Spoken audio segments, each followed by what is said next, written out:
Seorang sahabat Rasulullah, Syaban memiliki kebiasaan unik. Dia datang ke masjid sebelum waktu salat berjamaah. Ia selalu mengambil posisi di pojok masjid pada setiap salat berjamaah dan itikaf. Alasannya, selalu mengambil posisi di pojok masjid karena ia tidak ingin mengganggu atau menghalangi orang lain yang akan melakukan ibadah di masjid. Kebiasaan ini sudah dipahami oleh semua orang, bahkan Rasulullah sendiri. Pada suatu pagi, saat salat subuh berjamaah akan dimulai, Rasulullah merasa heran karena tidak mendapati Syaban pada posisi seperti biasanya. Rasul pun bertanya kepada jamaah yang hadir, apakah ada yang melihat Syaban? Tapi, tidak ada seorang pun yang melihat Syaban. Salat subuh pun sengaja ditunda sejenak untuk menunggu kehadiran Syaban, namun yang ditunggu belum datang juga. Karena khawatir salat subuh kesiangan, Rasulullah pun memutuskan untuk segera melaksanakan salat subuh berjamaah. Hingga salat subuh selesai pun Syaban belum datang juga. Selesai salat subuh Rasul pun bertanya lagi, apakah ada yang mengetahui kabar Syaban? Namun tidak ada seorang pun yang menjawab. Rasulullah pun bertanya lagi, apa ada yang mengetahui di mana rumah Syaban? Seorang sahabat mengangkat tangan dan mengatakan bahwa dia tahu persis di mana rumah Syaban. Rasulullah sangat khawatir terjadi sesuatu terhadap sahabatnya tersebut. Meminta diantarkan ke rumah Syaban. Perjalanan dari masjid ke rumah Syaban cukup jauh dan memakan waktu lama, terlebih mereka menempuh dengan berjalan kaki. Akhirnya, Rasulullah dan para sahabat sampai di rumah Syaban pada waktu salat duha, kira-kira 3 jam perjalanan. Sampai di depan rumah Syaban, beliau mengucapkan salam dan keluarlah wanita sambil membalas salam. Benarkah ini rumah Syaban? Tanya Rasulullah. Ya benar, ini rumah Syaban. Saya istrinya, jawab wanita tersebut. Bolehkah kami menemui Syaban yang tidak hadir salat subuh di masjid pagi ini? Ucap Rasulullah. Dengan berlinangan air mata, istri Syaban menjawab, beliau telah meninggal tadi pagi. Innalillahi wa inna ilaihi rojiun, jawab semuanya. Satu-satunya penyebab Syaban tidak hadir salat subuh di masjid adalah karena ajal menjemputnya. Beberapa saat kemudian, istri Syaban bertanya, ya Rasulullah, ada sesuatu yang jadi tanda tanya bagi kami semua. Yaitu menjelang kematiannya, dia berteriak 3 kali dengan masing-masing teriakan disertai satu kalimat. Kami semua tidak paham apa maksudnya. Apa saja kalimat yang diucapkannya? Tanya Rasulullah. Masing-masing teriakannya. Dia berucap kalimat, aduh, kenapa tidak lebih jauh? Aduh, kenapa tidak yang baru? Aduh, kenapa tidak semua? Jawab istri Syaban. Rasulullah pun melantunkan ayat yang terdapat surah Ka'af ayat 22. Sesungguhnya kamu berada dalam keadaan lalai dari hal ini.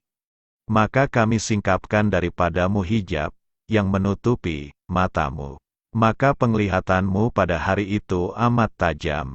Saat Syaban dalam keadaan sakaratul maut, perjalanan hidupnya ditayangkan ulang oleh Allah Subhanahu wa Ta'ala. Bukan hanya itu. Apa yang dilihat oleh Syaban dan orang yang sakaratul maut tidak bisa disaksikan yang lain. Dalam pandangannya yang tajam itu Syaban melihat suatu adegan di mana kesehariannya dia pergi pulang ke masjid untuk salat berjamaah 5 waktu. Perjalanan sekitar 3 jam jalan kaki. Tentu itu bukan jarak yang dekat. Dalam tayangan itu pula Syaban diperlihatkan pahala yang diperolehnya dari langkah-langkahnya ke masjid, ujar Rasulullah. Dia melihat seperti apa bentuk surga yang dijanjikan sebagai ganjarannya. Saat dia melihat, dia berucap, aduh, mengapa tidak lebih jauh? Timbul penyesalan dalam diri Syaban. Mengapa rumahnya tidak lebih jauh lagi supaya pahala yang didapatkan lebih indah? Dalam penggalan kalimat berikutnya Syaban melihat saat ia akan berangkat sholat berjamaah di musim dingin. Saat ia membuka pintu, berhembuslah angin dingin yang menusuk tulang. Dia masuk ke dalam rumahnya dan mengambil satu baju lagi untuk dipakainya.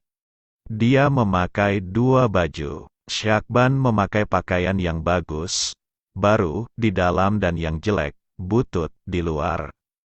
Dia berpikir jika kena debu tentu yang kena hanyalah baju yang luar dan sampai di masjid dia bisa membuka baju luar dan salat dengan baju yang lebih bagus.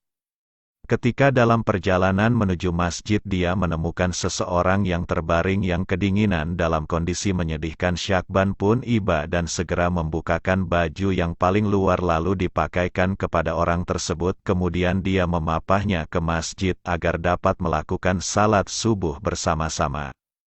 Orang itu pun selamat dari mati kedinginan dan bahkan sempat melakukan salat berjamaah. Syakban pun kemudian melihat indahnya surga yang sebagai balasan memakaikan baju bututnya kepada orang tersebut. Kemudian dia berteriak lagi, "Aduh, kenapa tidak yang baru?" Timbul lagi penyesalan di benak Syakban. Jika dengan baju butut saja bisa mengantarkannya mendapat pahala besar, sudah tentu dia akan mendapatkan yang lebih besar jika dia memberikan pakaian yang baru. Berikutnya, Syakban melihat lagi suatu adegan. Saat dia hendak sarapan dengan roti yang dimakan dengan cara mencelupkan dulu ke dalam segelas susu. Bagi yang pernah ke Tanah Suci tentu mengetahui ukuran roti Arab, sekitar 3 kali ukuran rata-rata roti Indonesia. Ketika baru saja ingin memulai sarapan, muncullah pengemis di depan pintu yang meminta sedikit roti karena sudah 3 hari perutnya tidak diisi makanan. Melihat hal itu, Syakban merasa iba. Ia kemudian membagi 2 roti tersebut dengan ukuran sama besar dan membagi 2 susu ke dalam gelas dengan ukuran yang sama rata. Kemudian mereka makan bersama-sama. Allah Subhanahu wa Ta'ala kemudian memperlihatkan Syakban dengan surga yang indah. Ketika melihat itu pun Syakban teriak lagi, "Aduh, kenapa tidak semua?" Syakban kembali menyesal. Seandainya dia memberikan semua roti itu kepada pengemis tersebut, pasti dia akan mendapat surga yang lebih indah. Masya Allah, Syakban bukan menyesali perbuatannya melainkan menyesali mengapa tidak optimal. Sesungguhnya pada suatu saat nanti, kita semua akan meninggal, akan menyesal dan tentu dengan kadar yang berbeda. Bahkan ada yang meminta untuk ditunda matinya. Karena pada saat itu barulah terlihat dengan jelas konsekuensi dari semua perbuatannya di dunia. Mereka meminta untuk ditunda sesaat karena ingin bersedekah. Namun kematian akan datang pada waktunya. Tidak dapat dimajukan dan tidak dapat diakhirkan.